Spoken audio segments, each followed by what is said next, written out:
Tá, então, deve estar gravando agora. Deixa eu ver se vocês falaram alguma coisa aqui. Tá bom. Tá, então nas próximas aulas nós vamos ver como sincronizar o código, que é justamente como que a gente força uma sequência de execuções, como que a gente força o acesso às variáveis de forma a equilibrar e saber o que esperar como saída de um programa.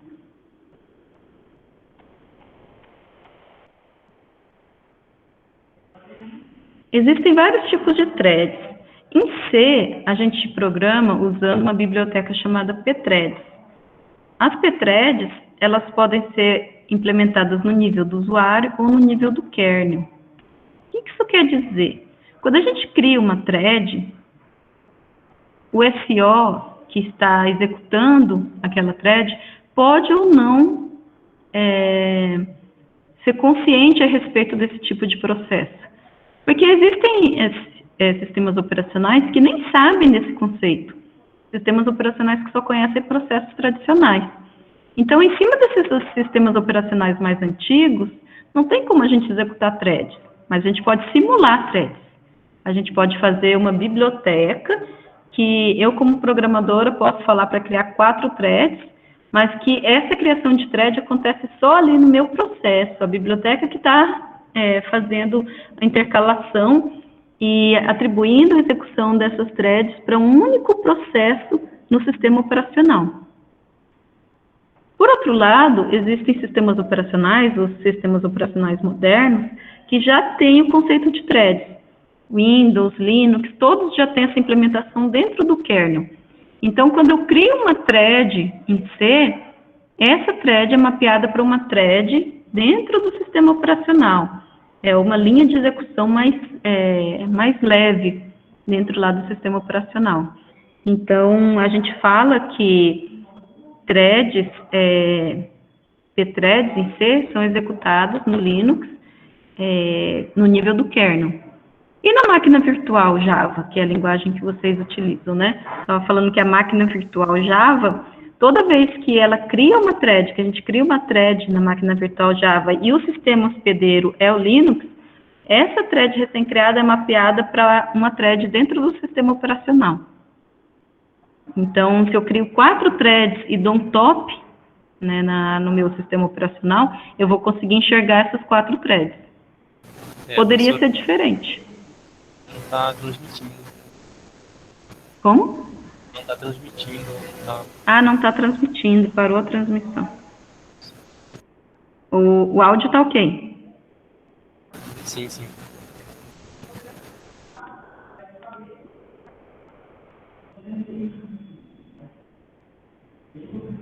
Calma aí, então.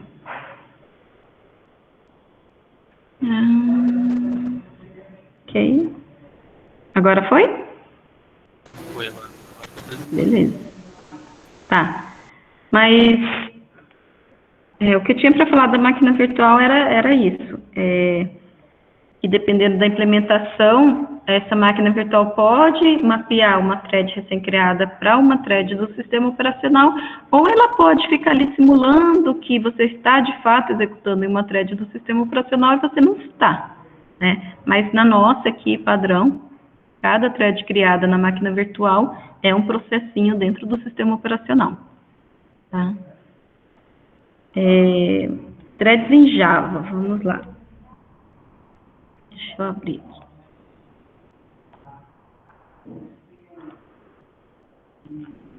Threads em Java, gente, é o conceito bem básico de threads em Java. É o tipo de implementação que eu fazia quando eu era aluna, há 20 anos atrás, né? Então, desde aquela época, existem 2 maneiras muito simples de se criar uma thread. A primeira dela é estendendo a classe thread, e a segunda, que é mais utilizada, é implementando a interface runnable. Então, a interface runnable, ela tem um único método, o método run, que a gente tem que implementar. Então, aqui dentro desse método run, é que você vai colocar o trabalho da sua thread. Então, se você quer fazer uma thread que só imprime Olá Mundo, então você vai ter que implementar esse método run e aqui dentro do run colocar um hello, olá mundo, tá?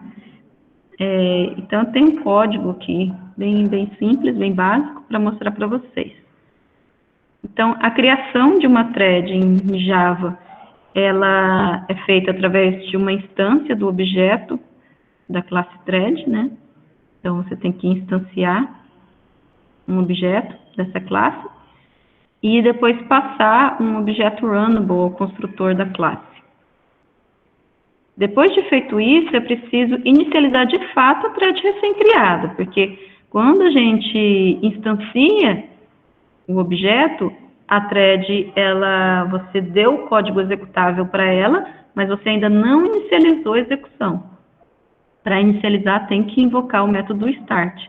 E quando esse start é chamado, aí sim a máquina virtual Java aloca a memória e inicializa uma nova thread. Aí, essa start, por sua vez, é quem vai chamar o método run que a gente implementa. E que nesse método a gente tem o trabalho a ser feito pela thread.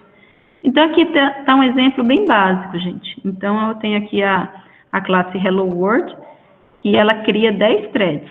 Então, está aqui ó, o objeto, a classe thread, e eu vou instanciar essas 10 threads. Então, eu faço um loop de 10 iterações, e em cada iteração crio uma nova thread e passo para ela um objeto do tipo print hello. E vamos ver o que é o print hello. O print hello, ele implementa runnable, porque a gente falou ali que é uma das formas de implementar thread. A gente implementa essa interface que tem o método run. E cadê o método run? Está aqui, ó. O método run está dizendo o seguinte, que é um objeto dessa classe, quando tiver o método start invocado, esse método start vai executar o run. E vai fazer um hello world, saudações da thread fulana de tal. Esse ID aqui é passado como parâmetro do construtor. Então, está aqui, ó. Cada thread recém-criada vai executar o método run de print hello e vai passar aqui o identificador dela como parâmetro. Aí, para cada thread declarada, a gente chama um start e faz isso 10 vezes. Então, na prática, o que vai acontecer? Vai chamar aqui a thread 0, então vai ficar hello world, greetings from thread 0. E depois, olá mundo, saudações da thread 1, olá mundo, saudações da thread 2, olá mundo, saudações da thread 3, assim por diante até a 10ª thread, né, de 0 a 9. A gente pode compilar esse código aqui e pode executar esse código também. Deixa eu ver, eu tenho esse código, eu criei ele na sexta. Vamos ver aqui se eu consigo achar. Só um minutinho. O que vocês acham que vai acontecer na execução desse código, hein? O que vocês esperam, se vocês pudessem compilar e executar mentalmente? O que vocês esperam ver na tela de saída?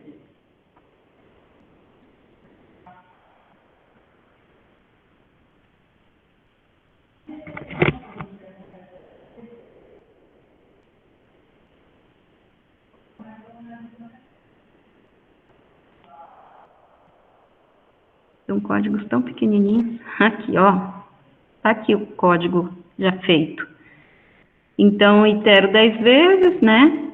Vou chamar start para cada uma das threads recém-criadas e falar olá mundo, saudações da thread fulana de tal. Vocês esperam 10 olá mundos? Assim que fala? 10 saudações? 10 impressões, sim. E vocês esperam que essas impressões estejam ordenadas? De 0 a 9? Breno já disse que não. Não. Por quê, hein? Demetrios falou que sim, que espera que sim. Em C, a implementação a execução era ordenada? Lembra que a gente fez algo em C, só que para processos reais, né? Processos tradicionais e não threads? só com wait, só quando a gente sincronizava a força, né? Quando a gente usava a API de C para falar, eu quero sincronizar aqui, espera que o primeiro acabe para o segundo executar. Em Java, gente, é a mesma coisa. Eu posso executar aqui para vocês, ó, para quem não consegue executar, eu vou fazer aqui, ó.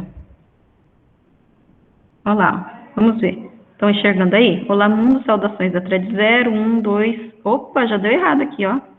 Tá vendo? Depois do 2 veio 4, 5, 6, 7, 8, 9 e por último a saudação da thread 3. Vou fazer de novo. Ih, ele executou outro aqui, calma aí.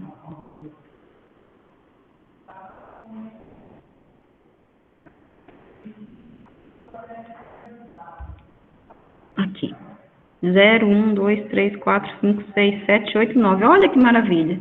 A segunda execução foi sincronizada, né? Mas vejam que eu não posso confiar nisso. Então, a gente não pode garantir que essa sequência vai ser feita 100% das vezes. A gente já viu aqui na primeira execução que falhou. Por que isso acontece? Porque toda vez que a gente dá um start para uma nova thread, é um processo a mais que é enfileirado lá na tabela na fila de prontos. Então, de acordo com a política de escalonamento, o SO vai lá de tempos em tempos e escolhe um daqueles processos para entrar em execução. E a decisão do escalonador a gente não conhece, ele utiliza várias métricas para tomar essa decisão. Então, a gente não deve engessar e tentar entender como que o escalonador toma essa decisão. Isso é ruim, porque o nosso código tem que funcionar em qualquer máquina, independente do SO. Então, a gente ignora totalmente, a gente desconhece, e a gente tem que trabalhar no nosso código se a gente quiser que essa sequência seja feita em uma determinada ordem. Então, vejam que aqui eu só disparei as threads, mas eu não esperei pela morte delas. E assim como em C a gente pode esperar pela morte de um processo, em Java a gente também pode esperar pela morte de uma thread, através do método join, que deve estar escrito aqui nas aulas. Vamos ver. Então, eu mostrei aqui na aula, né, que uma sequência errada, e já comento. E é uma boa prática de programação esperar pelo término das threads. Então, eu tenho que colocar, toda vez que eu chamar o start numa thread, eu devo esperar que essa thread termine também, através do método join. Então, logo depois da criação ali, eu deveria chamar o método join. O método join, ele pode lançar uma interrupção se uma thread foi finalizada à força antes. Aqui é detalhe, a gente vai ver. Vocês vão ver quando vocês forem implementar. Então, vamos lá. A gente vai discutir isso daqui a pouco. Se eu quisesse garantir uma ordem nessa execução, o que eu poderia fazer, então? Baseado no que a gente aprendeu lá com processos tradicionais. Eu poderia fazer o seguinte, ó. Poderia fazer algo do tipo, vou fazer um outro for aqui, de 0, e menor do que 10.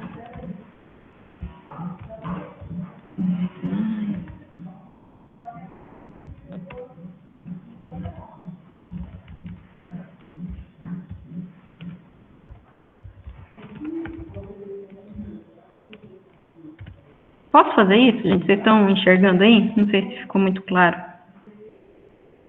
Se a resolução está boa.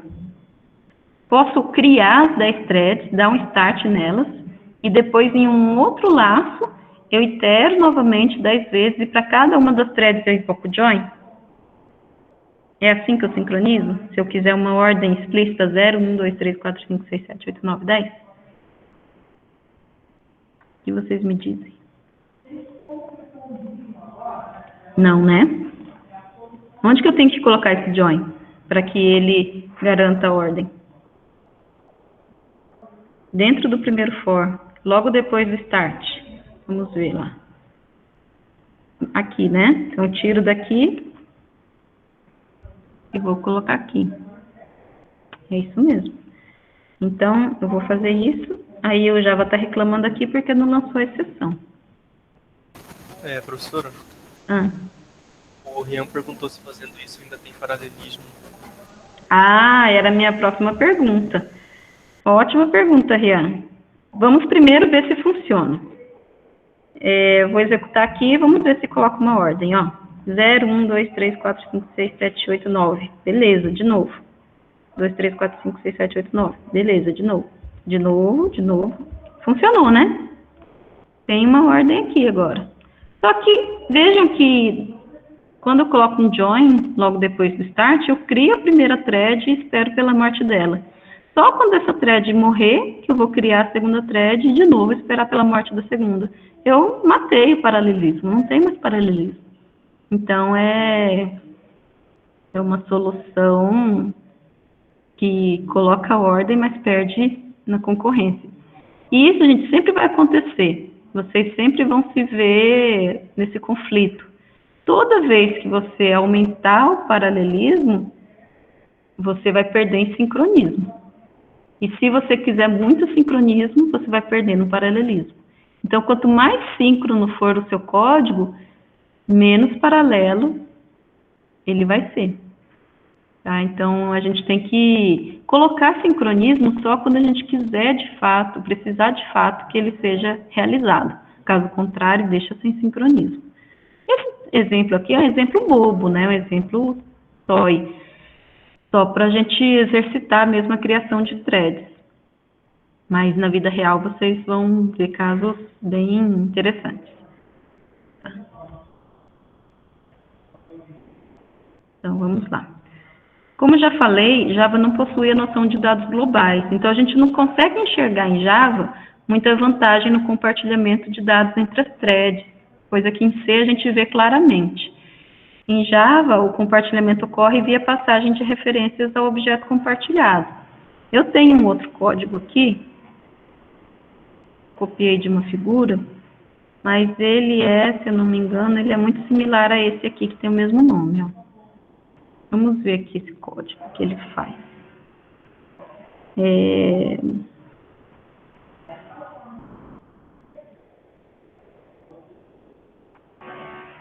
Tá, esse código aqui, o driver.java, ele vai criar duas threads, thread 1 e thread 2, e vai passar para essas threads um objeto do tipo summation. E esse summation que ele faz é um acumulador. Então, ele recebe inicialmente um valor soma, que é 0, e aí ele vai acumular até um limite, o valor 1. Então, por exemplo, se o limite for... Deixa eu ver se o limite está setado aqui, onde que está setado.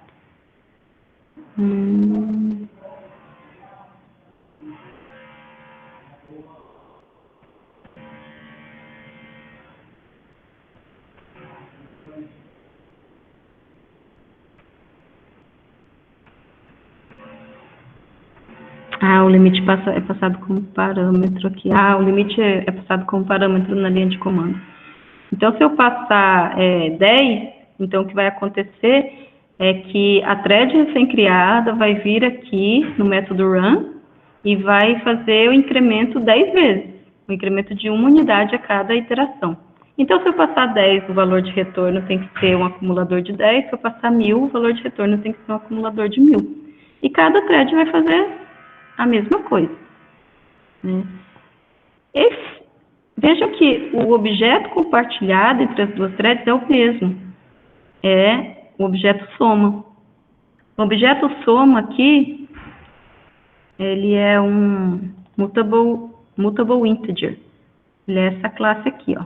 É um inteiro, só que o inteiro a gente não pode ficar mudando o valor, né? É imutável. Então, essa classe foi criada só para acumular, só para guardar o inteiro aqui, chamado value. Então, nesse caso, essa variável value aqui, ela é uma variável compartilhada, um espaço de memória compartilhado.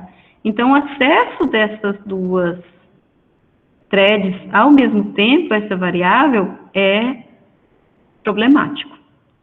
Eu não vou falar ainda a respeito dela, porque tem um exercício bem legal que a gente vai fazer daqui a pouco. Se eu falar, vai estragar a brincadeira.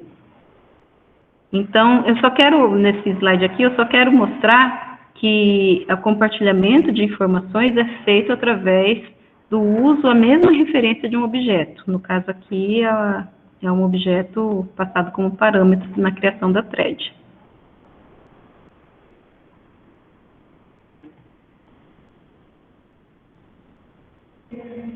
As threads, quando a gente cria uma thread, a gente pode invocar o método setPriority para ela. E aí brincar com a prioridade dessa thread para tentar forçar o escalonador do SO a tomar decisões. Mas isso, gente, não é legal, tá? E não funciona para Linux. Então, se a gente chamar setPriority, a máquina virtual vai mudar a prioridade daquele processo, mas isso não está sendo passado para o Linux. Então, a máquina virtual tenta, mas não está conseguindo se comunicar com o escalonador do Linux. Então, esse método aqui não deve ser utilizado, tá? A criação de threads, ela é mais leve, é mais rápida do que a criação de processos tradicionais. Mas, ainda assim, é uma tarefa custosa, ficar criando threads a todo momento. Então, para evitar essa sobrecarga, a máquina virtual Java dá algumas alternativas, que incluem a criação prévia de threads. Então, você vai começar uma aplicação, então já cria ali o que ele chama de banco de threads e deixa threads recém-criadas só esperando trabalhos chegarem. Então, toda a sobrecarga é feita no início da aplicação, na inicialização da aplicação, e depois a máquina virtual Java só vai pegar uma thread já criada e atribuir para ela um trabalho, algo lá dentro do método run. Isso economiza tempo, né, na criação de threads e também na morte de threads, e faz a sua aplicação ficar mais rápida. Para criar um banco de threads, a gente executa a classe executors do pacote concurrent de threads. Então, esse pacote aqui, Java Util Concurrent, se eu não me engano, surgiu a partir da Java 1.5, ele é muito rico em mecanismos de concorrência, sincronismo, concorrência, a gente vai falar mais dele mais para frente. E essa criação de banco de threads surgiu a partir dele. Então, a gente pode criar um banco de threads de uma única thread, então deixar uma thread previamente criada, ou com um número específico de threads. Eu sei que minha aplicação não vai precisar de mais do que 10 threads, então já deixo 10 threads criadas. Ou então, se eu não souber qual é o número específico de threads que minha aplicação possa necessitar, eu posso criar um banco de dados de threads limitadas, mas que conforme uma thread for morrendo, querendo morrer, ao invés de eu deixar ela morrer de fato, eu só mudo o contexto dela, dizendo que agora ela não é mais um método run número 1, mas vai ser o método run número 1010, por exemplo, de um outro trabalho. Então, eu só mudo o trabalho dado para a thread. E aqui eu dou um exemplo de como usar esse banco de threads. Então, eu pego aqui na linha de comando um número de threads, de tarefas, a serem executadas, e aí eu invoco o método newCachedThreadsPool da classe executors. E aí, para cada uma das tarefas, eu atribuo cada uma das tarefas para uma dessas threads do pool, do banco de threads. Aí eu deixo um exercício aqui, gente. O primeiro exercício é fazer um programa para ler o número de núcleos de uma máquina e lançar 2 threads CPU intensivas para cada um deles. Então, a classe runtime, ela tem métodos para você enxergar a configuração da sua máquina. Então, você pode invocar um método, agora eu não vou lembrar o nome, mas, por exemplo, get number of processors. Você vai pegar o número de processadores, e aí, pegando esse número de processadores, você dispara o número de threads, um thread para cada processador. E no método run dessa thread, você coloca lá um loop infinito, por exemplo. Isso já é um processo CPU intensivo. E aí, só para você enxergar como fritar a sua máquina utilizando processos threads muito simples, Se você fizer isso, pegar o número de processadores da sua máquina, parar uma thread em cada processador e essa thread for CPU intensiva, então você vai conseguir lá 100% de utilização da sua CPU. Você pode abrir o top e enxergar essa utilização.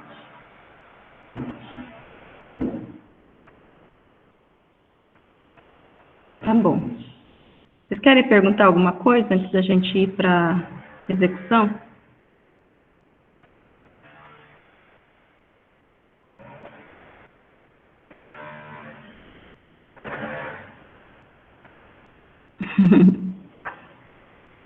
Tudo bem? Tá dando para entender a ideia de threads? Professora, boa tarde. Sim. Oi, boa tarde, Felipe. Eu estou com dúvida em um aspecto. Cada thread, ela utiliza um núcleo do CPU para executar? Isso, Caso o meu núcleo. CPU seja, sei lá, quad-core, ele vai ter só 4 núcleos, e eu crio 10 threads. E 4 vão executar e 6 vão ficar em espera? O áudio está um pouquinho ruim, mas se você tiver 4 núcleos e 10 threads, então essas 10 threads vão ficar guerreando por esses 4 núcleos. Então, vai acontecer uma troca de contexto frenética, né? Então, pega as 4 primeiras threads, entram nos 4 processadores, ficam lá 10 milissegundos. Daí saem essas 4 threads, entram as 4 próximas da fila, e ficam mais 10 segundos. E aí vai fazendo a gente pode pensar sempre no round robin, vai fazendo uma intercalação cíclica nos processos. Então, se você tiver 4 núcleos e você habilitar 8 threads, o que vai acontecer é que cada thread vai ter 50% de CPU para ela. Então, cada núcleo vai ser enxergado como uma CPU lá na sua ferramenta top, e quando você der um top lá e habilitar para que ele liste as threads, você vai ver que cada thread está usando mais ou menos 50% de CPU. Se você tiver 4 processadores, né, 4 núcleos, e você disparar 4 threads, então cada thread deve ficar com mais ou menos 100% de CPU para ele, e assim por diante. Então, a divisão, ela costuma ser feita de maneira proporcional, até porque as threads, nesse caso, nos nossos exemplos acadêmicos, né, aqui bobinhos da nossa aula, esses códigos são muito simples e são iguais, idênticos. Então, eles executam da mesma maneira. Certo? Ok, obrigado. Você pode fazer essa execução com esse exemplo que eu dei, criando...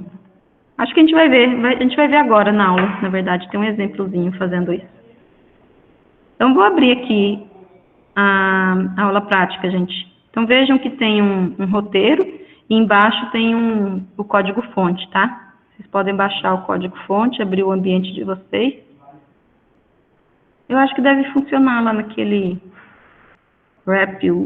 Replit também. Eu estou aqui com o Eclipse, que é mais cômodo. Então, essa aula prática eu fiz mapeando uma aula que eu tinha em C. Então, talvez ela esteja um pouco viciada em C, mas eu tentei adaptar. Então, vamos lá. Vamos voltar, né? O primeiro caso aqui é a criação de threads, que eu falo justamente sobre aquele código que eu já comentei com vocês, código Hello World, que cria 10 threads. Então, a gente já respondeu a essa questão, né? Compilar, executar algumas vezes e ver que a ordem das instruções é aleatória.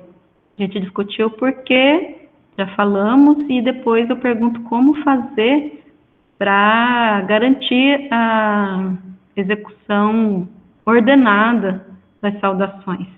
E a gente falou também que garantir essa execução ordenada diminui muito a concorrência entre as threads, o paralelismo, né?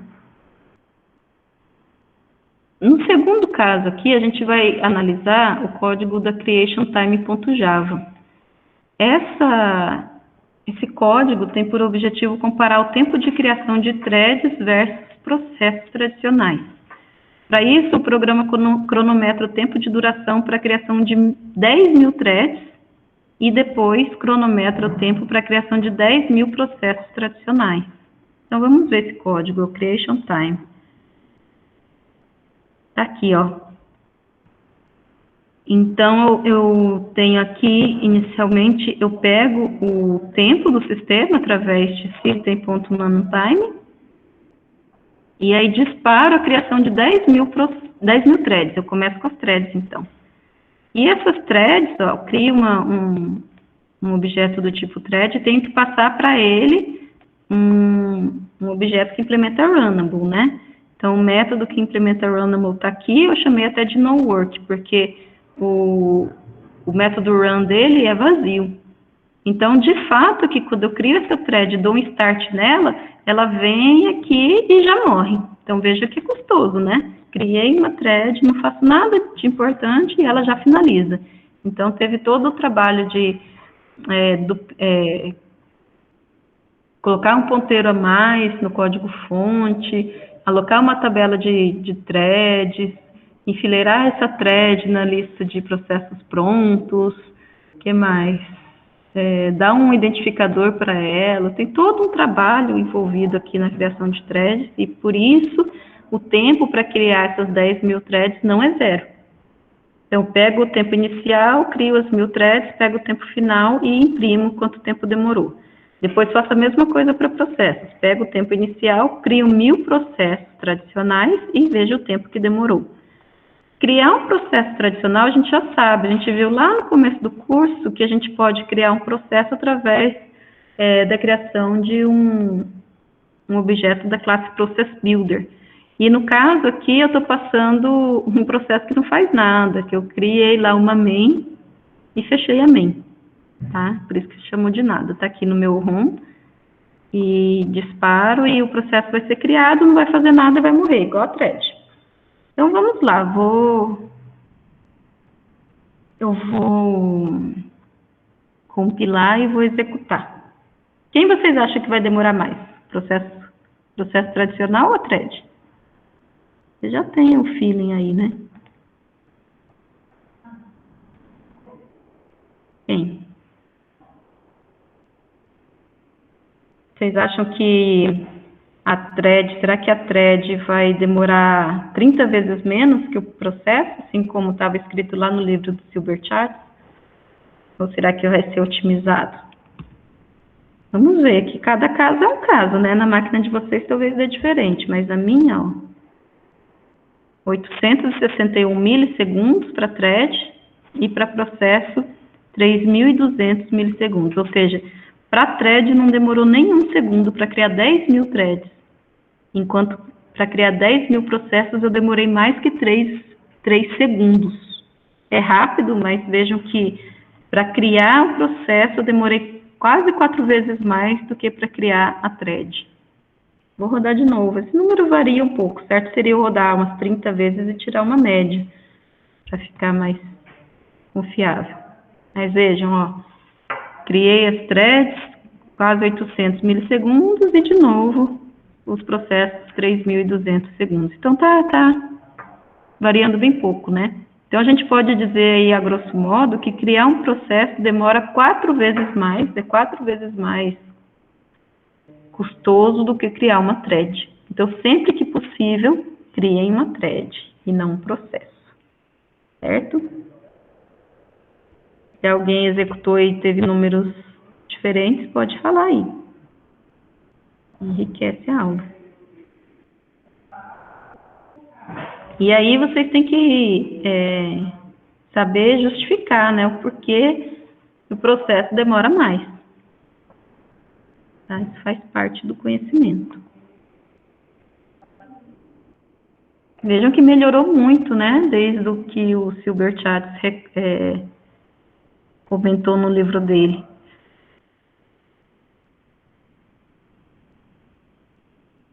Vou seguir então, tá? Então, já vimos o tempo de criação de threads e processos. Vamos para o threads e o uso da CPU.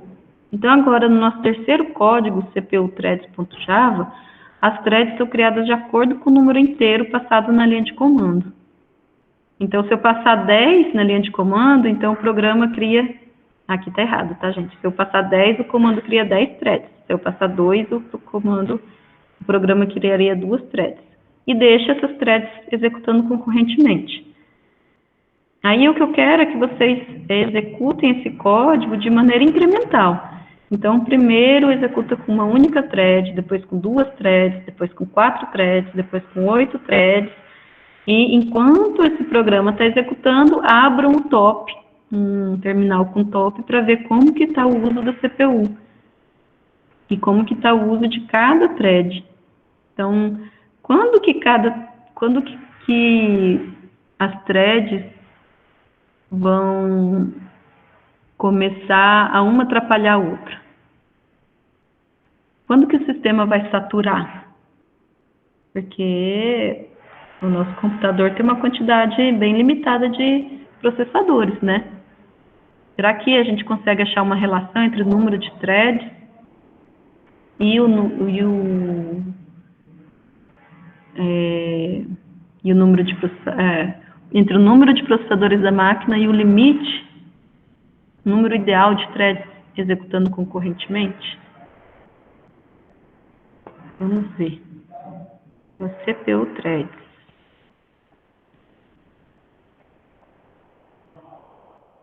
Então tá aqui o CPU threads.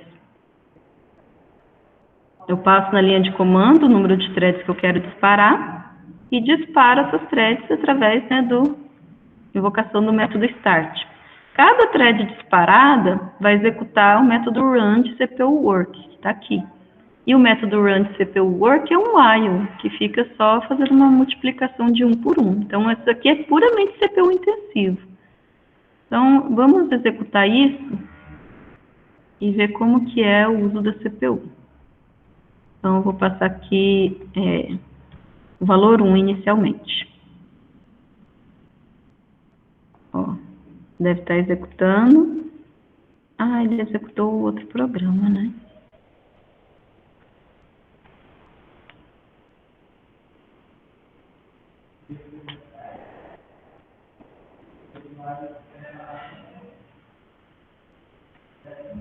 Não é isso aqui.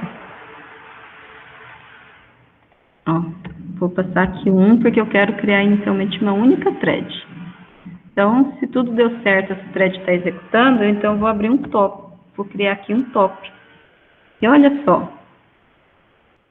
Achei aqui uma única thread que está usando quase que 100% de uma CPU. Quantas CPUs eu tenho na minha máquina? Eu tenho aqui 4 CPUs, tá? Então, agora, eu vou matar esse processo pai de todos, né? Se eu mato o processo pai, a thread filha morre. E vou disparar o mesmo processo, só que agora com 2 threads. Então, morre.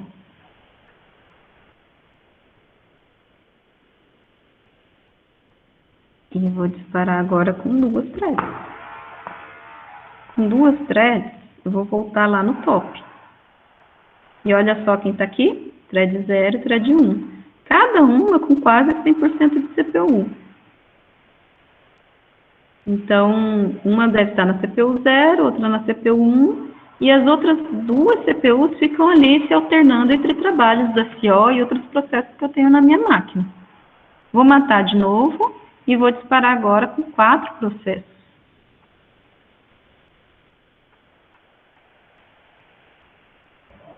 Com 4 processos eu disparei e vou lá no top. Olha só, 4 processos. Vejam que agora os processos já não estão usando quase 100%, eles já estão usando próximo de 80%, né? Porque a minha máquina está com o browser aberto, com Eclipse aberto, né? Que é bem pesado. Então, o que sobra está sendo dividido entre essas 4 threads.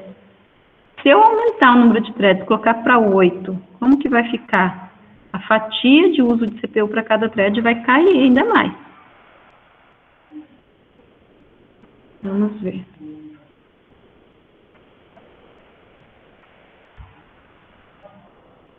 Né, agora me deu até medo de executar e travar tudo. Vamos lá. Ó, tá demorando já, né? Ó, 8 threads e cada thread com um pouco mais de entre 30% e 40% de uso de CPU. Se eu não tivesse Eclipse aberto, não tivesse meu navegador, outras aplicações abertas, esse número aqui chegaria muito próximo de 50%, porque eu pego 4 CPUs, 4 processadores, então tenho 400% de CPU, e divido por 8, então dá mais ou menos 50% de CPU para cada um. Bom, então, conforme eu vou aumentando o número de threads, a quantidade de CPU, eu otimizo o uso da CPU, mas, por outro lado, cada thread vai tendo uma fatia cada vez menor de processamento. Tá?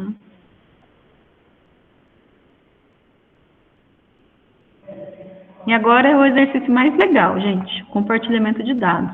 Tem alguma pergunta até agora? Conforme eu vou aumentando o número de threads, e esse número de threads passa a ser maior do que o número de processadores, então necessariamente o tempo de execução de cada thread vai demorar mais mesmo. Né?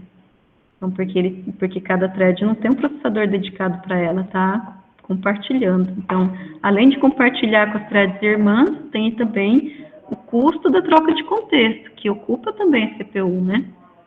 Então, o desempenho vai caindo. Professora, Sim. eu utilizar, por exemplo, 2 threads com 80% da CPU, é praticamente igual eu utilizar 4 threads com 40% da CPU? Ou diferentes programas vão ter usos diferentes nessas duas situações? Diferentes programas vão ter desempenhos diferentes. Se as suas threads forem CPU intensivas, então, e você não quiser que elas terminem ao mesmo tempo, então não tem por que você disparar todo mundo junto. Porque quando você dispara todas as threads juntas, elas vão competir entre elas, e cada vez que há uma troca de contexto, essa troca de contexto ocupa CPU, ciclos de CPU, né? Então, se há muitas entra e sai da CPU desnecessário, você está perdendo desempenho.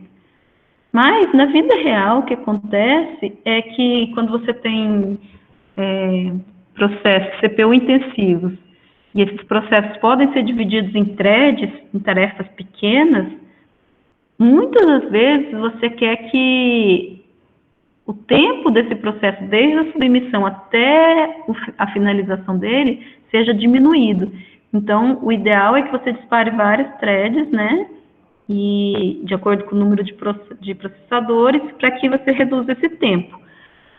Outras vezes, o que acontece é que as suas threads não são CPU intensivas. As suas threads são um misto entre processamento e entrada e saída. Nesse caso, quando as suas threads não fizerem só processamento, é legal você disparar um grande número de threads. Porque quando uma thread estiver esperando entrada e saída, ela sai do processador e cede esse espaço para uma outra thread, uma terceira thread, segunda thread. Né? Então, você ganha em desempenho. É o mesmo caso lá dos processadores, só que quando a gente fala de threads, a gente está pensando em pedaços de um processo, de uma aplicação, né? Grande. Então, não sei se eu ajudei, se eu confundi a sua cabeça, né? Eu vou fazer um resumo aqui. Ajudou, sim, obrigado. Então tá bom. Então vamos para o exercício que eu mais gosto. O exercício que eu conseguiria tirar dinheiro dos alunos, se eu fosse apostar. Olha só. No programa driver.java, 2 threads invocam o método IncValue 1000 vezes cada uma. Então, vou lá no programa para vocês não lerem aqui a resposta, que já está aqui. Então, eu vou aqui no driver. E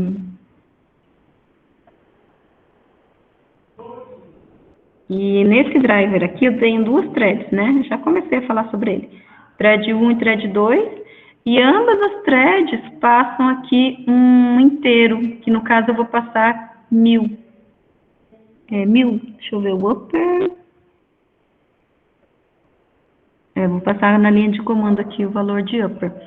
Vou passar 1000 aqui. Imagina que eu quero fazer uma soma, um incremento 1000 vezes na thread 1 e 1000 vezes na thread 2.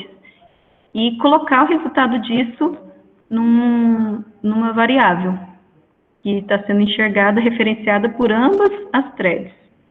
Essa variável, inicialmente, ela tem o valor 0. Então, pensem comigo. Uma variável tem o valor 0 inicial, aí eu inicializo uma thread que vai fazer um incremento nessa variável 1000 vezes. E depois starta outra thread, quase que simultaneamente, que também vai fazer o incremento dessa variável 1000 vezes. Então, o valor inicial é 0, eu incremento 1000 vezes e, paralelamente, incremento outras 1000 vezes. Então, qual o valor esperado que vocês esperam para esse objeto compartilhado? Esse valor da soma, que inicialmente era 0 e depois foi incrementada 2000 vezes. Qual o valor de saída? Me digam aí, para participar da brincadeira.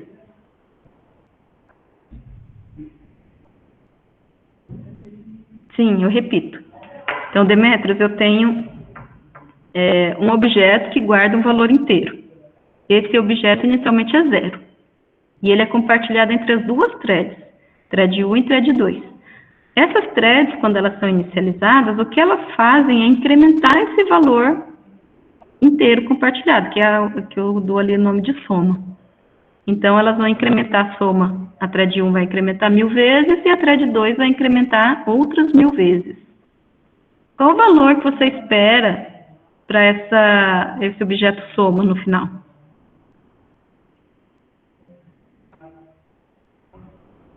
$2.000.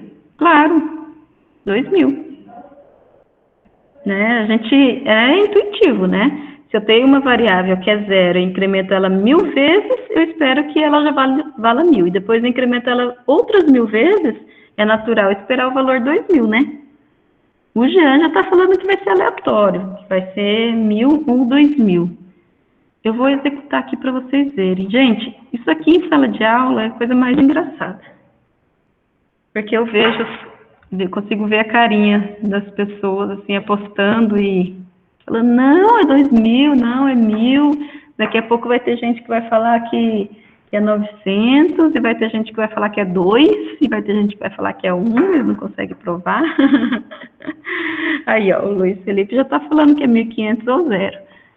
Vamos ver aqui. Não sei se todo mundo entendeu, né? Então, uma variável compartilhada inicialmente é 0, aí essa variável é passada para a primeira thread, que vai incrementar essa variável 1000 vezes. E vai fazer esse incremento ao mesmo tempo que a outra thread vai incrementar também essa variável compartilhada 1000 vezes. Então, o incremento de 1000 vezes, depois mais 1000 vezes, é esperado que tenha o resultado 2.000. Ixi, zoei tudo aqui.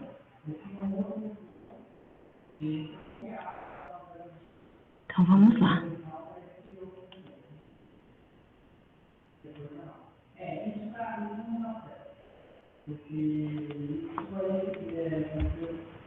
Ó, a soma deixa eu abrir aqui para vocês. Então, passei na linha de comando, gente, eu passei o valor 1000, que eu quero que cada thread incremente o objeto compartilhado 1000 vezes, tá?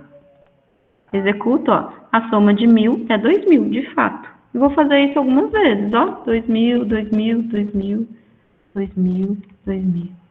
Olha só, a soma de 1000 é 1.324, não foi 2.000.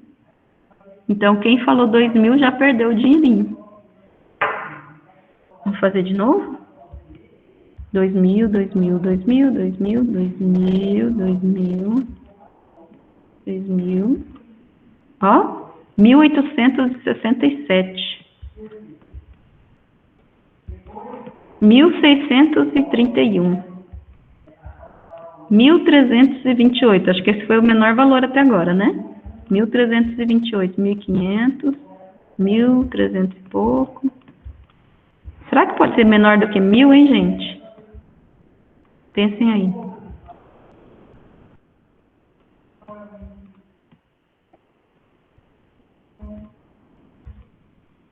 $1.323. Já saiu. Olha, deu quase 2.000. Ó, 1.249. Vocês estão executando aí na máquina de vocês ou vocês só estão achando? Só estão assistindo? Vamos ver aqui. 1.324 acertou. Isso não faz sentido, Demetrios? A JVM está doida? O código, Gabriel, tá no Git. Embaixo do link que tem o roteiro, tem um link lá para o Git. E aí, hein, gente? Alguém conseguiu um valor menor do que 1.000? Vou continuar aqui mais um pouco.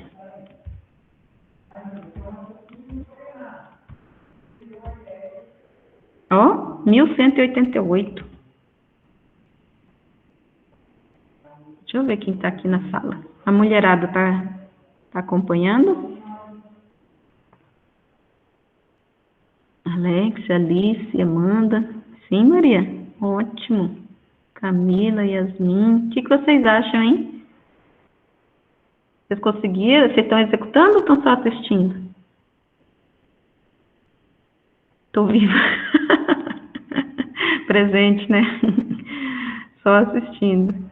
Gente, depois que vocês tiverem tempo, executem para vocês verem com os próprios olhos, gente. É diferente de quando você só assiste, sabe? Porque a gente só assistir, a gente costuma admitir aquilo como uma verdade e não questiona igual quando você faz por conta própria. Então, é divertido. Então, quando vocês tiverem tempo depois, façam isso na máquina de vocês. Tá? Vamos lá. Os meninos aí que estão executando, alguém chegou a um valor menor do que 1.000?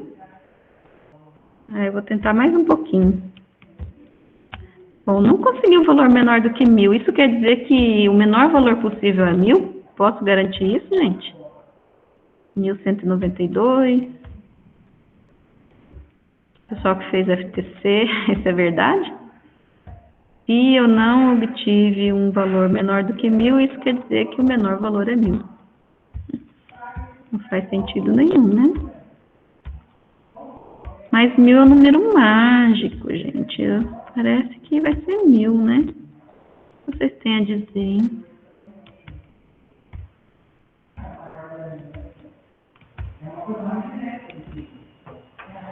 Depende do humor da JVM. É demais pro Breno. Demetrios não tem certeza de mais nada. Acabou o mundo de vocês, né? Olha só. Primeiro, gente, vamos entender por que a gente não obtém o resultado 2.000. Já é o começo. Mistura estatística com thread. Olha só. Por que não acontece o valor 2.000? Por que acontece o valor menor algumas vezes? Eu faço a pergunta e já dou a resposta aqui, porque muita gente tem dificuldade de visualizar. Então, eu já deixo a resposta justamente para vocês fazerem sozinhos depois. Aqui, a resposta está como se fosse para o problema C. Vou dar a resposta para cá, ó. O problema, gente, está aqui, ó. Ambas as threads estão compartilhando o objeto soma. Eles têm uma referência para o objeto soma. E ambas as threads, o que elas vão fazer é o incremento desse objeto soma que tem aqui uma variável value. Então, vamos parar de falar de objeto, vamos falar dessa variável aqui, ó. Ela que está sendo compartilhada entre as threads. Esse valor aqui que é problemático, esse inteiro aqui, ó. Porque a gente quer fazer um incremento nele. Quantas vezes cada thread quer fazer um incremento? 1.000 vezes. Então, a primeira thread vai querer chamar esse método IncValue 1.000 vezes, aí ela vai morrer. Só que enquanto ela está fazendo o incremento 1.000 vezes, a segunda thread também está fazendo o incremento 1.000 vezes. E elas estão guerreando, gente, por esse pedaço de código aqui, ó. Essas 3 linhas malditas aqui, ó, que estão quebrando a nossa fé na JVM. Acabando com a nossa existência aqui. Vamos entender por quê. Vamos imaginar que em um momento, esse value aqui vale 5. Deixa eu ver se está escrito isso aqui, ó.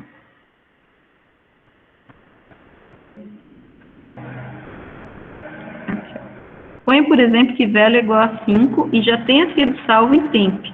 Ó, então, vamos imaginar que value é igual a 5 e foi salvo em temp. Isso na thread 1. E antes de executar essa linha 10 aqui, vamos imaginar que a thread 1 foi preemptada. Então, se a thread 1 foi preemptada, saiu de execução, quem pode executar? A thread 2, não é? E a thread 2, ela vai querer executar o inc_value e também vai querer ler o valor da variável value, que era 5, não é? Então, ela vai ler o valor da variável que está sendo compartilhada. Essa variável estava guardando o valor 5. Então, agora, o temp da thread B, da thread 2, também está armazenando o valor 5, assim como o da thread 1. Só que o da thread 1 parou aqui, ó. O PC da thread 1 está apontando para a linha 10. E o PC da thread 2 também está apontando para a linha 10, só que só um vai sair na frente. Vamos imaginar que foi a thread 2. E aí a thread 2 vai fazer temp igual temp mais 1. E vai acumular aqui em temp o valor 6. E vai continuar e escrever esse valor de 6 na variável compartilhada value. Olha só o problema. A variável compartilhada value, que antes valia 5, vou mudar aqui, ó. Antes valia 5, agora vai valer 6. E aí vamos imaginar que a thread 2 parou a execução e voltou a thread 1. E a thread 1 vai voltar do ponto onde ela estava. Ela estava para executar a linha 10. Então, ela vai pegar o valor que ela tinha de temp e vai acumular 1. Só que qual era o valor que ela tinha de temp? 5, não é? Então, ela vai fazer 5 mais 1, 6. E vai pegar aqui, ó, e atribuir 6 à variável value. Só que qual é o valor de value? Já era 6, não é? Então, o natural, o esperado, era que agora não fosse 6, fosse 7, mas se perdeu uma unidade. Entre a troca de contexto, houve uma perda de uma atualização. E conforme aconteçam essas perdas, esse número tende a ser menor do que 2.000. Se acontecer uma única perda desse tipo, o seu resultado vai ser 1.999. Se acontecerem 100 perdas desse tipo, o seu resultado vai ser 1.900. Se acontecerem 1.000 perdas desse tipo, o seu resultado vai ser 1.000. Deu para entender aqui o problema todo desse código? Tudo acontece porque esse código aqui não é executado atomicamente, ou seja, sem que aconteça a preempção. Uma thread executando esse código não deveria ser retirada, não deveria ser interrompida. Ou melhor, gente, vou refazer. Uma thread, ao entrar nesse código aqui, ela deve ser a única linha de execução ativa nesse código. Não podem existir 2 ou mais threads executando esse pedaço de código. Por quê? Porque esse pedaço de código está manipulando uma variável compartilhada. Se 2 ou mais threads acessam a mesma variável compartilhada ao mesmo tempo, a gente tem inconsistência na nossa execução. Esse acesso concorrente indevido é que fez o nosso programa não ter 2.000 como saída, e sim um valor menor do que isso. Deixa eu ver o que vocês acham. Então,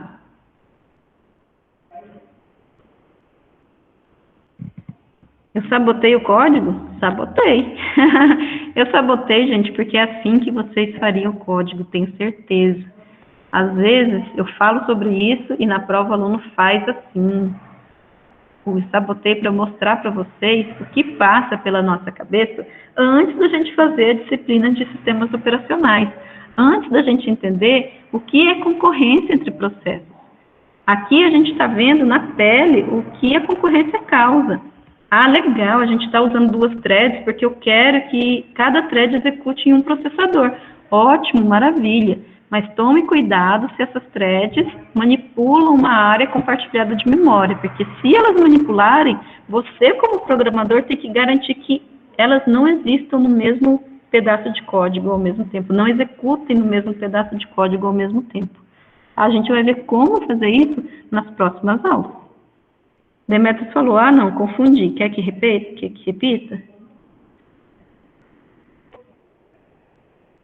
Não?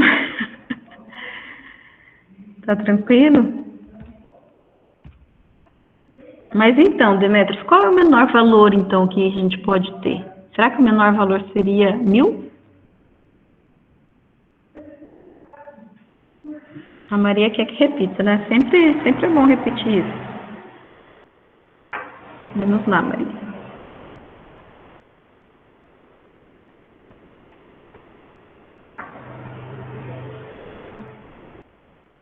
Vou usar os mesmos valores aqui, tá, Maria? Vamos imaginar, Maria, que inicialmente o valor era 0 de value, né? Aí vamos imaginar que as duas threads foram startadas, inicializadas. E vamos imaginar que a thread 1 executou muito mais rápido que a thread 2, tá? Poderia ser o inverso, poderia misturar, eu só quero simular um valor inicial aqui para value. Vamos imaginar que a thread 1 veio aqui e conseguiu iterar 5 vezes nesse inc value. Conseguiu vir aqui, ó, e fazer value, atribui valor de value para temp, que é 0, 0 mais 1 é 1, e atribui 1 para value. Fez aqui a atualização, e agora a atualização de value vale 1. Vamos imaginar que a thread 1 continue e invoque novamente inc value. Então, agora, value vale 1, atribui para temp 1, temp recebe temp mais 1, vai receber 2, e vai atribuir esse valor 2 para value. Ou seja, o que ele fez foi só incrementar o valor de value através dessas 3 linhas de instruções.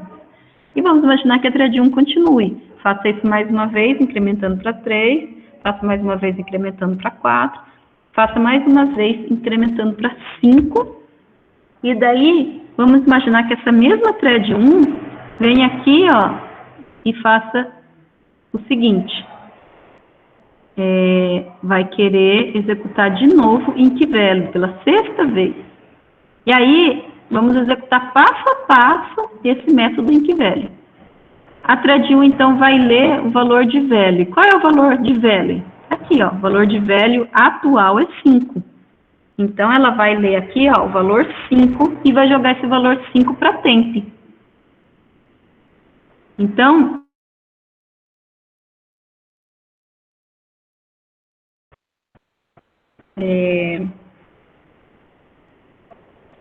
o temp da thread 1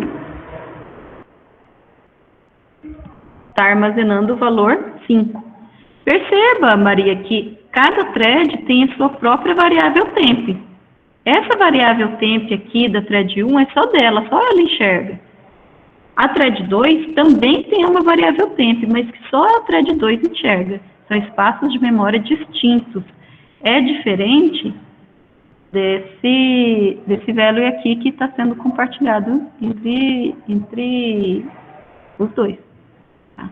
Então, a primeira thread executou essa leitura de value, que é 5, e jogou isso para temp. Então, guardou ali no temp de T1 o valor 5.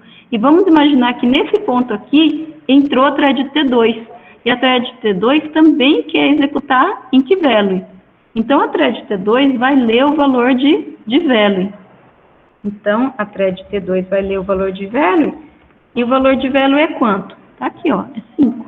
Então, temp de T2 vai ser igual a 5 também. E vamos imaginar que T2 saia na frente, continue a execução.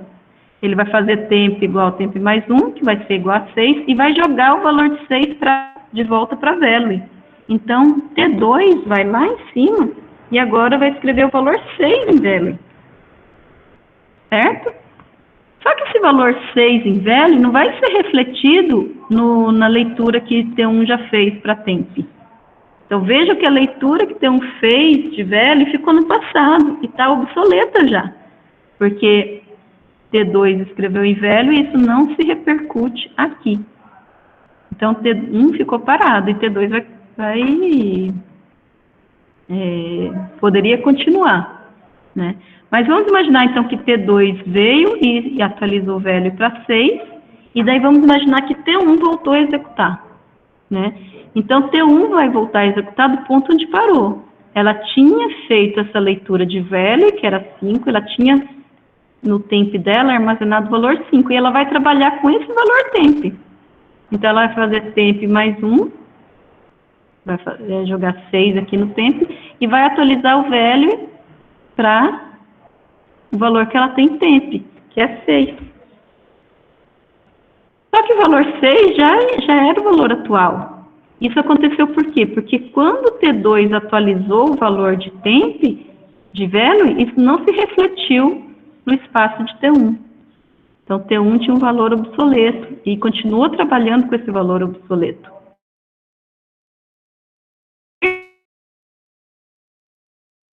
Se T2 tivesse atualizado para 6, e depois para 7, para 8, para 9, para 10, para 100, e depois, quando o T1 voltasse, ela não teria esse 100 refletido aqui, ela teria o 5 ainda.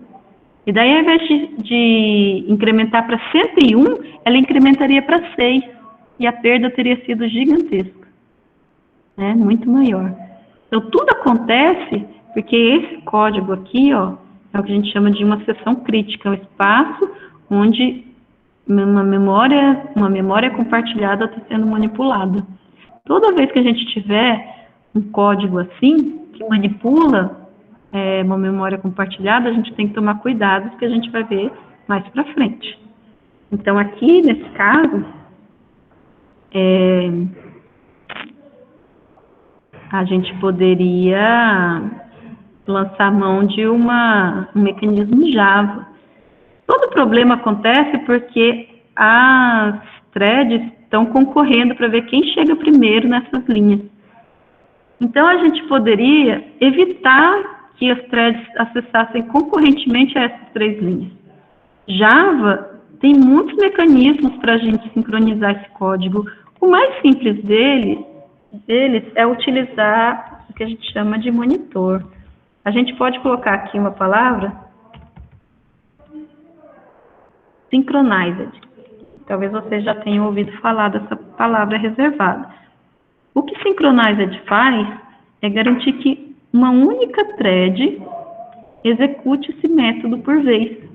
Então, colocando essa palavra aqui, ó, sinalizando esse método como synchronized, a gente vai evitar que a thread 1, estando aqui dentro, se esbarre com a thread 2. A thread que entrar aqui, só depois que ela sair é que a outra thread vai entrar. E aí não vai ter esse caso de uma thread ler um valor de value e depois outra thread atualizar esse valor e ele não ser refletido na primeira thread. Vamos executar para ver se funciona? Antes, deixa eu ver se a Maria falou mais alguma coisa.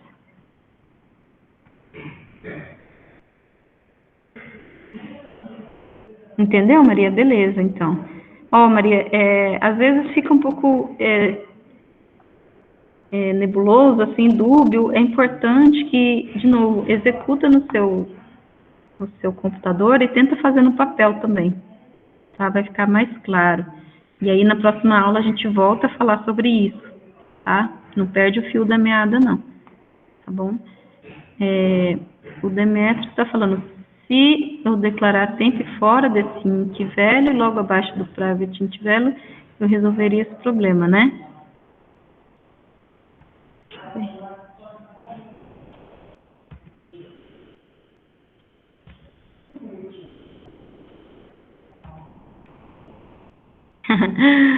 Vou voltar na sua questão daqui a pouco, tá?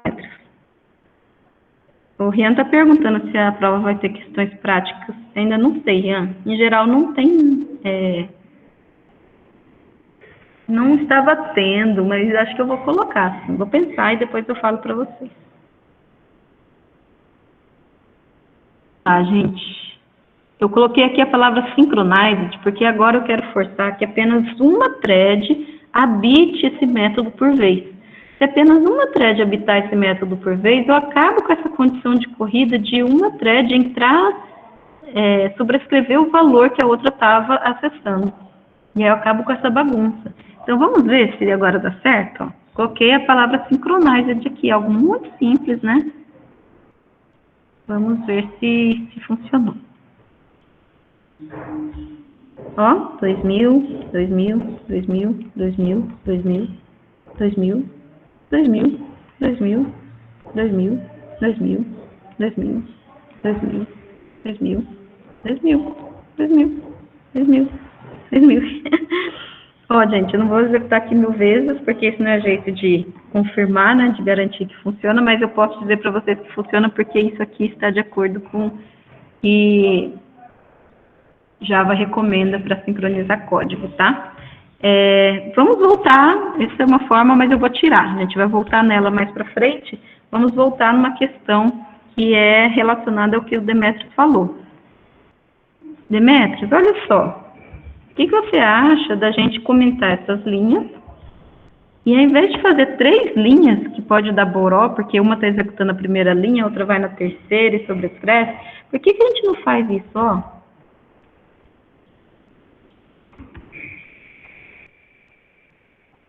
Será que funciona? Vocês conseguem enxergar aí o que eu fiz? Eu substituí as 3 linhas por velho mais mais, porque agora eu vou colocar uma linha só, aí não vai ter condição de corrida.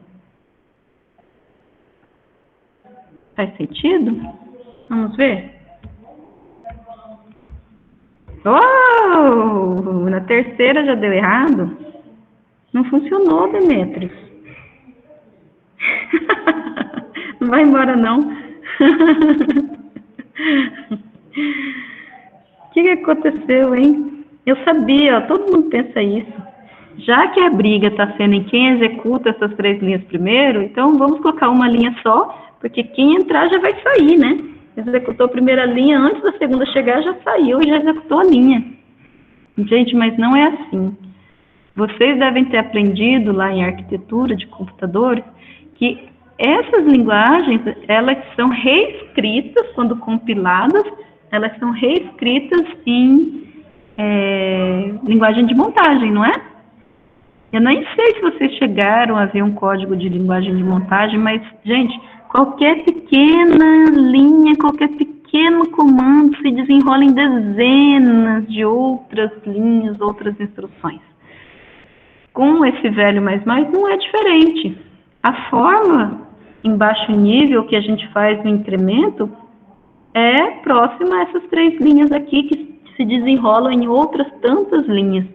Então, a execução em baixo nível, a concorrência em baixo nível continua existindo, apesar de, em alto nível, a gente enxergar uma linha só e achar que é improvável que 2 threads executem esse código ao mesmo tempo, né? Então, essa linha aqui, ó, gente, não se enganem, em baixo nível, numa linguagem de baixo nível, ela se desenrola em dezenas de outras linhas. E daí a sobrescrita de valores compartilhados continua existindo. Então, não é um jeito de solucionar o problema. O jeito de solucionar o problema é, por exemplo, usando a palavra synchronized ali.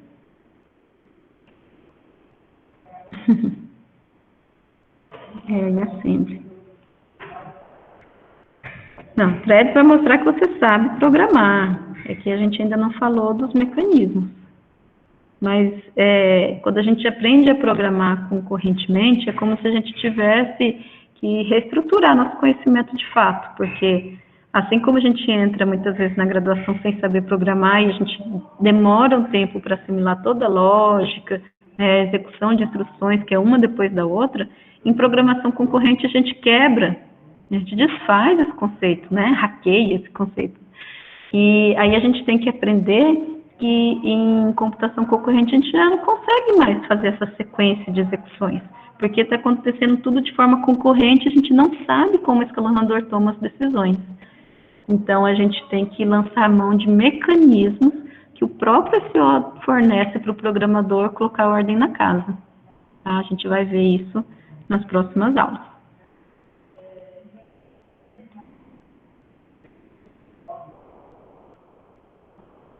Beleza. Então, exemplifique a execução que gera o menor valor possível de value. E vou deixar para vocês pensarem, tá?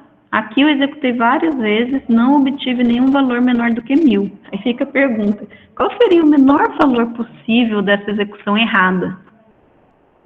Será que é 1000? Será que é menor do que 1000? Quero que vocês pensem. Vocês gostam de desafios? 1001, Rian está falando?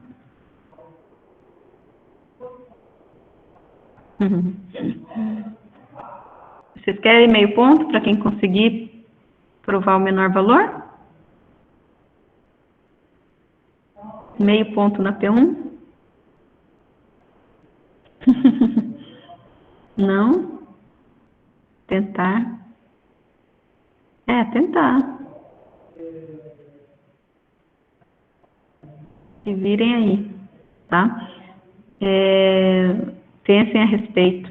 Na próxima aula vocês me falam. Rosas da cabeça não vale não, Leonardo. O Breno tá falando que é 1000. Mas tem que mostrar porque 1000. Tem que provar, no final tem que provar, né? Pode furar o olho do Breno, quem quiser, mostrando aqui uma execução que é menor do que 1000. Provar por indução. Gente, vocês querem que eu dê o valor, o menor valor possível? Não vou falar não. Deixa vocês quebrando a cabeça aí, porque vocês que estão discutindo, vocês podem mostrar um para o outro que a sugestão do outro fale. O Breno está indo num caminho bom. Não, sem synchronized. Bom, vou deixar vocês quebrando um pouquinho a cabeça. Não é 1000 não, tá, Demetrios? Mostrem aí pro Demetrios se alguém faz uma simulação que não é 1000. Deixa eu ver então, gente. Vou comentar a lista. Vocês querem que comente a lista agora?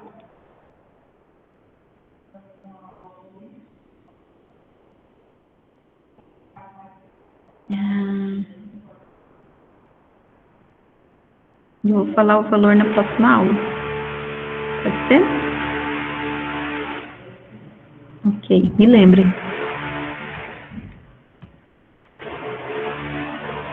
Deixa eu ver a lista, tá?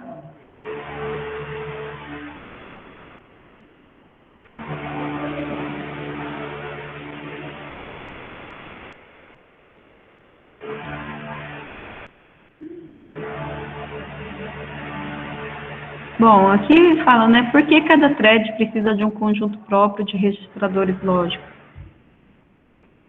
Se a gente voltar a pensar naquela máquina com um único processador, a gente sabe que aquele processador vai ter um só contador de programa, né? Mas que cada thread a entrar em execução tem sua própria próxima instrução a ser executada. Então, cada thread tem seu próprio contador de programa lógico. O 2 a gente faz depois. O 2 eu dei a resposta, tá, gente? Eu coloquei a resposta ali, porque quem for pensando já pode comparar. Então, a resposta do 2, se a gente considerar um cenário monothread, são 25 requisições por segundo.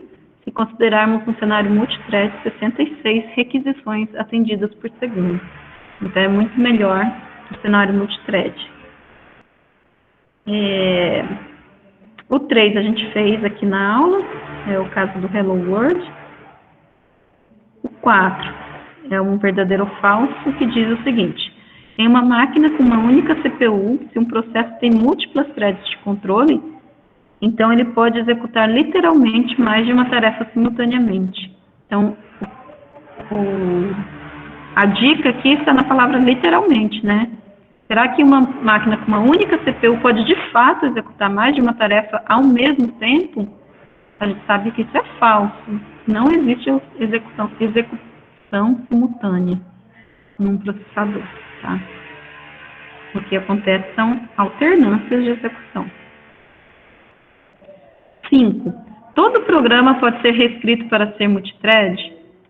A gente viu que é legal fazer um código multithread. A gente consegue escalar o nosso código, usufruir dos processadores que a gente tem na máquina, consegue um tempo de resposta menor, consegue melhorar o uso dos recursos, né? Mas tem suas desvantagens.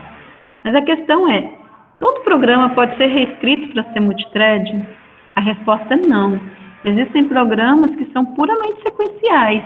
E se eles são puramente sequenciais, uma instrução tem que vir necessariamente depois da instrução anterior ser finalizada, então a gente não consegue dividir as tarefas desse processo. É o caso, por exemplo, do fatorial, do Fibonacci, né? Do Fibonacci de 10, que precisa do Fibo de 9, que precisa do Fibo de 8 e assim por diante. Então, tem tarefas que são puramente sequenciais e essas não podem ser paralelizadas. O exercício 6 fala o seguinte: podemos pensar em um código que cria duas threads para calcular o fatorial de n. Então, o fatorial de n é uma tarefa que poderia ser vista como sequencial, porque a gente começa de n, depois a gente quer multiplicar por n-1, n-2 e assim por diante. Mas eu dou uma solução aqui, diferente, ó. Eu quero que uma das threads acumule a multiplicação de todos os números pares menores ou iguais a n. E que a outra thread acumule a multiplicação de todos os números ímpares. Então, eu consegui dividir o conjunto de dados em dois grupos. E aí, uma thread vai trabalhar no grupo dos números ímpares e outra thread nos números pares. E a intenção é que, se houver dois núcleos, o tempo de processamento caia basicamente pela metade, né? Porque o tamanho do número de multiplicações cai pela metade em cada grupo, o número de multiplicações.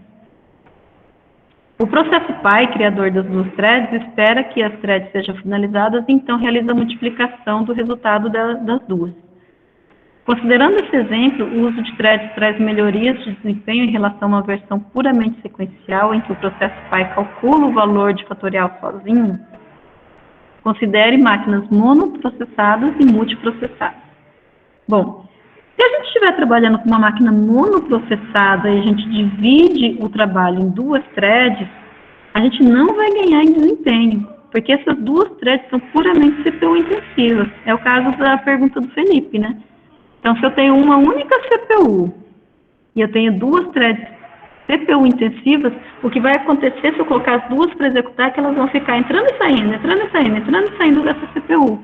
E essa troca de contexto vai acabar que vai desperdiçar parte do ciclo, que poderia ser útil se houvesse um único processo que começasse o fatorial de n até multiplicação por 1.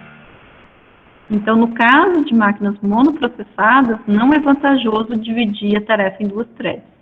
Agora, se a máquina for multiprocessada, aí sim, a gente divide em duas threads, cada thread vai ficar com o seu processador, e aí o tempo de processamento tende a cair pela metade. Certo?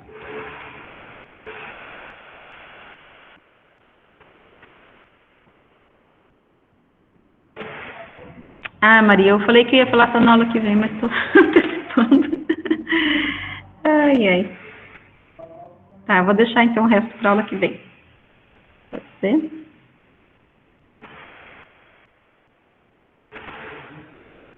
Até porque, Maria, as próximas coisas vocês têm que fazer sozinhos mesmo, sabe?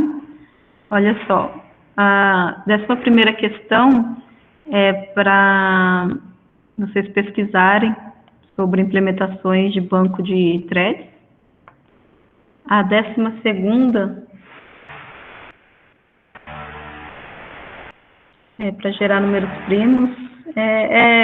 As próximas questões é sentar e fazer mesmo, tá? Implementaçãozinha. Importante, gente, na 14ª questão, fala de multiplicação aqui de matrizes, talvez vocês não lembrem disso. Não precisa se ater a esse algoritmo de multiplicar matrizes. O que eu quero que vocês exercitem aqui é a criação de threads mesmo, tá? Então, é só para contextualizar o problema. Parem, Maria. Vou deixar vocês pensarem um pouquinho e aí a gente volta na lista quinta-feira.